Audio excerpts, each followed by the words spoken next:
Hi అండి, welcome to my channel Usha ఇంటి వంట.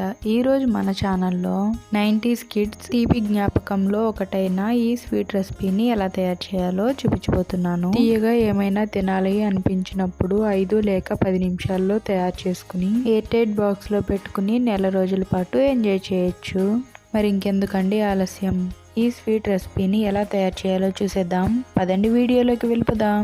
ముందుగా స్టవ్ ఆన్ చేసి కడాయి పెట్టుకుని ఇది కొద్దిగా హీట్ అయిన తర్వాత ఇందులోకి 1 కప్పు వరకు శనగలు యాడ్ చేసి వీటిని 2 నుంచి 3 నిమిషాల పాటు కలుపుతూ వేయించుకోవాలి. అయితే దీనిని వేపుడు శనగపప్పు అంటారు, కానీ ఇలా కొద్దిసేపు వేయించడం వల్ల స్వీట్ తినేటప్పుడు పప్పులు అనేవి క్రిస్పీగా మధ్య మధ్యలో తగులుతూ టేస్ట్ అనేది మరింత బాగుంటుంది.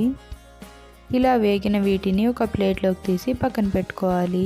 ఇప్పుడు ఇదే కడాయిలో 1/2 కప్పు వరకు పంచదారను అలాగే 1/2 కప్పు వరకు నీళ్లు పోసి మంటను లో ఫ్లేమ్లో పెట్టుకుని కలుపుతూ పంచదారను కరిగించాలి.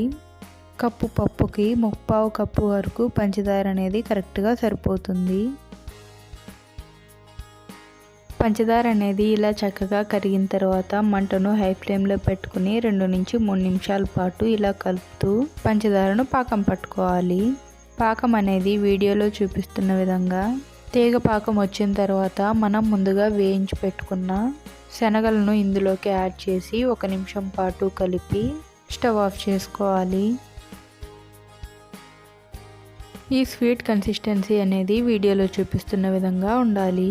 పప్పులు వేసిన తర్వాత 1 నిమిషం కంటే ఎక్కువసేపు కలపడం వల్ల పాకం అనేది పప్పులకు పట్టకుండా విడిపోతూ ఉంటుంది.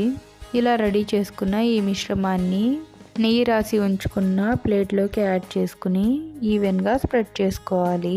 ఈ స్వీట్ని పూర్తిగా చల్లారే వరకు 2 నుంచి 3 గంటల పాటు ఇలానే వదిలేయాలి. 3 అవర్స్ తర్వాత చూపిస్తున్నాను చూడండి, స్వీట్ అనేది ఇలా చక్కగా సెట్ అయింది.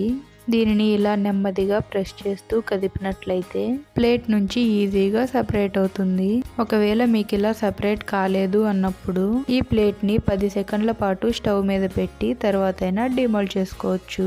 ఇలా రెడీ చేసుకున్న ఈ స్వీట్ని కావాల్సిన సైజులో ముక్కలుగా కట్ చేసుకుని ఏదైనా ఎయిర్ టైట్ బాక్స్లో పెట్టుకుని నెల రోజుల పాటు కమ్మగా తినేయచ్చు. ఇలా ఓసారి ఈ స్వీట్ రెసిపీ అనేది ట్రై చేయండి. మీకు ఎలా వచ్చింది అనేది నాతో తప్పకుండా కామెంట్ సెక్షన్లో కామెంట్ చేయండి. ఈ వీడియో కనుక మీకు నచ్చినట్లయితే లైక్ చేయండి, షేర్ చేయండి. నా ఛానల్లోకి వెళ్ళి మిగతా వీడియోస్ కూడా చూడండి. నచ్చితే తప్పకుండా సబ్స్క్రైబ్ చేసుకోండి. Thank you so much for watching my video.